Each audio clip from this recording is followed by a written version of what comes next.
ये जो वीडियो है ये बहुत एक ज़रूरी वीडियो था इस समय पर आपके साथ शेयर करना।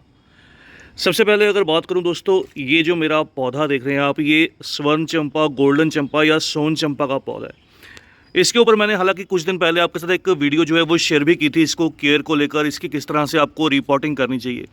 और उस समय इस पे जो फ्लावर्स हैं वो खिले भी थे। ये देखिए अभी भी इस पर बहुत सी जो कलियाँ हैं वो बन रही हैं।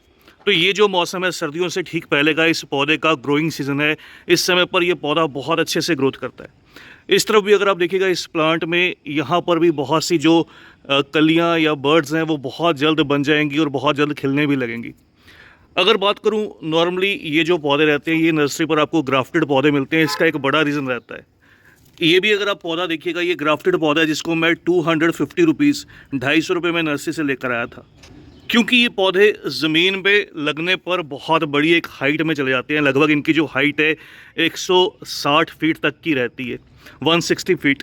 तो इसलिए ये बहुत बड़े एक मैच्योर ट्री में डेवलप हो जाते हैं। और इनके जो फ्लावर्स इस तरह से निकल कर आते हैं, ये फ्रेग्रेंस फ्लावर्स रहते हैं। इनमें फ्रेग्रेंस रहती है, खुशबू रहती है, फ्रेग्रेंट फ्लावर्स जिसको कहते हैं। और बहुत तेज़ खुशबू वाला एक ये पौधा रहता है। तो इसलिए इसकी ग्राफ्टिंग ज़रूरी रहती है। जब आप गमले में ग्रो करते हैं तो आपको इतनी बड़ी हाइट का पौधा जो है वो मेंटेन करना मुश्किल लगता है। इसलिए गमले के लिए ग्राफ्टेड पौधा लेना ही बेहतर रहता है। अगर आप इस समय इस पौधे को नर्सरी से लेकर आते हैं तो रिपोर्टिंग, हालांकि इसके 2 सीज़न बहुत परफेक्ट रहते हैं रिपोर्टिंग के। एक तो इसका जो सीज़न रहता है रिपोर्टिंग के लिए वो बढ़िया रहता है, वो जब गर्मी की शुरुआत होती है।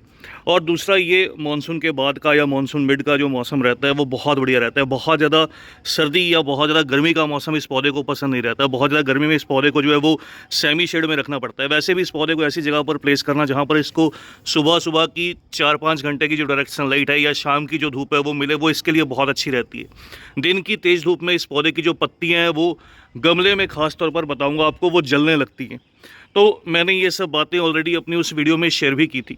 अब बात करूं इस पौधे का, जो मैंने उस वीडियो में नहीं शेयर किया था, वो क्या इम्पॉर्टेंट जो चीज़ थी वो आज शेयर करना चाहता हूं। और अगर आपने वो वीडियो नहीं देखा, आप स्वर्ण चंपा या गोल्डन चंपा ग्रो करते हैं तो इस मौसम में वो वीडियो ज़रूर देखिएगा और ये वीडियो भी आपके बहुत काम का रहेगा। इस समय पर ये देखिए, यहाँ पर आपको बहुत से ये वाइट से जो स्पॉट्स हैं इस पौधे पर दिखाई देंगे। ये कह लीजिए कि हमारे एक सब्सक्राइबर दोस्त हैं, बहुत पुराने चैनल को उन्होंने सब्सक्राइब किया था जब मेरे सब्सक्राइबर केवल 5000 के लगभग थे।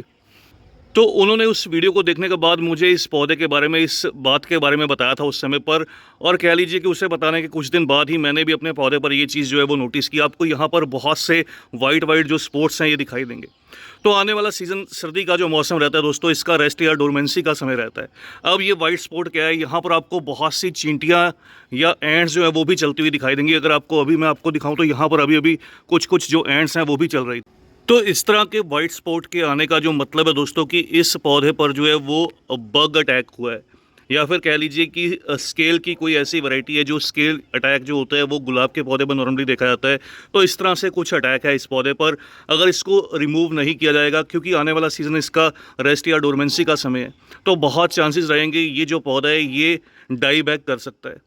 तो ख़ास तौर पर कह लीजिए कि मुझे ये इंस्ट्रक्शंस दी गई थी कि इस पौधे को इस चीज़ से बचाना आने वाले मौसम में बहुत इंपॉर्टेंट रहेगा। तो अब इसका ट्रीटमेंट क्या किया जाए, सबसे पहले आपको कहना चाहूँगा, अगर आपके पौधे में भी इस तरह से आपको स्पॉट्स दिखाई दें तो आप समझ जाइए कि आपका पौधा भी कुछ खतरे में है। नॉर्मली इस प्लांट की जो ब्रांचेज हैं वो ग्रीनिश कलर में रहती हैं, लेकिन यहाँ पर देखिए बहुत से वाइट स्पॉट हैं। अब ट्रीटमेंट की बात की जाए तो ट्रीटमेंट बिल्कुल सिंपल रहेगा। क्या करना है वो आपको बता देता हूँ। यहाँ पर देखिए मैंने थोड़ा सा पानी लिया है, बिल्कुल कम क्वांटिटी में। आप किसी भी चीज़ में जो सिंपल जो टैप वाटर रहता है उसको फिल कर सकते हैं। और यहाँ पर एक इंसेक्टिसाइड, यहाँ पर जो मैं यूज़ कर रहा हूँ दोस्तों ये एल्ड्रिन का है। ये इंसेक्टिसाइड के साथ साथ टर्माइटिसाइड भी रहता है। तो केवल इसकी 3-4 बूंद जो इस तरह से, बस हमें इस तरह से जो है वो थोड़े से पानी में मिक्स कर लेनी है। बहुत ज़्यादा क्वांटिटी हमें नहीं चाहिए होगी। आपके पास कोई भी अच्छा इंसेक्टिसाइड रहे, नीम ऑयल रहे, आप उसका भी इस्तेमाल कर सकते हैं। तो इस तरह से जो है वो पानी में इस नीम ऑयल को या इंसेक्टिसाइड को, कोई भी अच्छे को आप मिक्स कर लीजिए। अच्छे से पूरे पानी में इसको मिक्स कर लीजिए। देखिए अब पानी का जो कलर है वो सफ़ेद में जो है वो टर्न हो जाएगा। तो इस तरह से करने के बाद एक आपको सिंपली जो वेस्ट ब्रश रहता है आपके घर में, कोई भी जो पुराना ब्रश रहे उसका इस्तेमाल करना है। अगर आपके गुलाब के पौधे में भी कुछ इस तरह से स्केल इंसेक्ट ने अटैक किया तो उसका भी जो ट्रीटमेंट है वो सेम रहेगा। तो इस तरह से आप गुलाब को भी ट्रीट कर सकते हैं और इन पौधों को भी जो है वो ट्रीट कर सकते हैं। इसके बाद आपको ब्रश को इस तरह से लगाना है और जहाँ जहाँ पर आपके पौधे में ये जो अटैक आपको दिखाई दे रहा है, इस तरह से इसको ब्रश को इसके ऊपर जो है वो अच्छे से जो ज़ोर से है वो रब करना है। तो आप नोटिस कीजिएगा, ज़ोर से रब करने पर ये जो ब्रश थोड़ा सा तीखा रहे वो अच्छा रहता है। ये जो आपका अटैक है पौधे पर, ये बग का, ये बिल्कुल धीरे धीरे जो है वो ख़त्म होने लगेगा। पूरा आप ब्रश से इसको जो है वो, आप चाहें तो नेल पेंट से पेंट भी कर सकते हैं, आप चाहें तो किसी और चीज़ से भी इसके ऊपर जो है वो रबिंग कर सकते हैं। तो थोड़ा सा ब्रश जो है वो तीखा रहना चाहिए, थोड़ा तेज़ रहना चाहिए, जो इसको धार रहना चाहिए।